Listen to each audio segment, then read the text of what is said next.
Welcome back to The Wasteland, my friends. In today's video, we're going to be talking about the developer deep dive on Atlantic City and Fallout 76. It's going to be talking about if it's like expeditions, the storyline, the quests, characters, location, all that kind of stuff. Let's get right into it.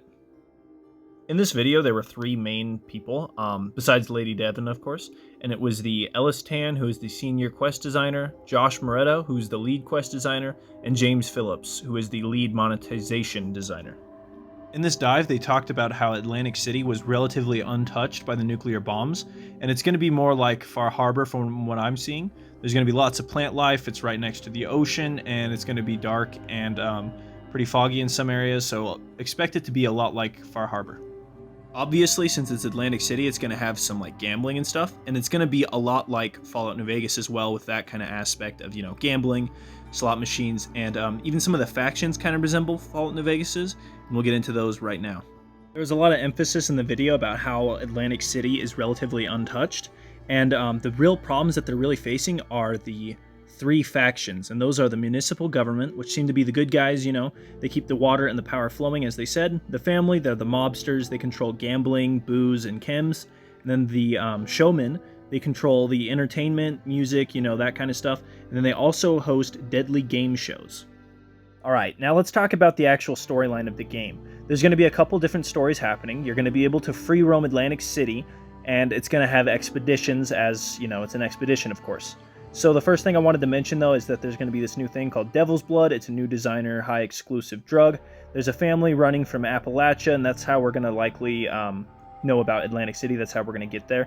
And then we'll be able to collect games and all that stuff, build them in our camps, slot machines, I'm assuming, the little roulette things, I think that's what they're called, and all that kind of stuff. We're going to be able to earn them from the quests and then also from the scoreboard. How this is going to work is it's going to come out in two phases.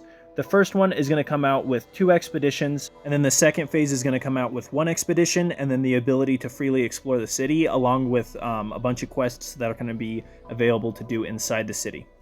The last thing they mentioned is that they wanted to make this more fun. So you remember how they took out the requirement for going to the pit? You don't have to charge the battery anymore.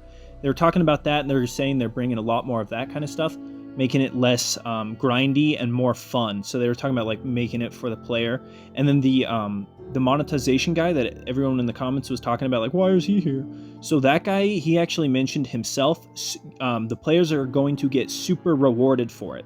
That was his words, super rewarded for it. So if he's the monetization leader and he's the one saying that, I think that was a good idea for them to bring that in and just let us know that, hey, it's not going to be all about paying. You're going to actually get rewarded for doing the stuff that you're doing. So that's really cool. And then the last thing they finished it with is there's going to be a new cryptid. So I really hope you guys enjoyed this video.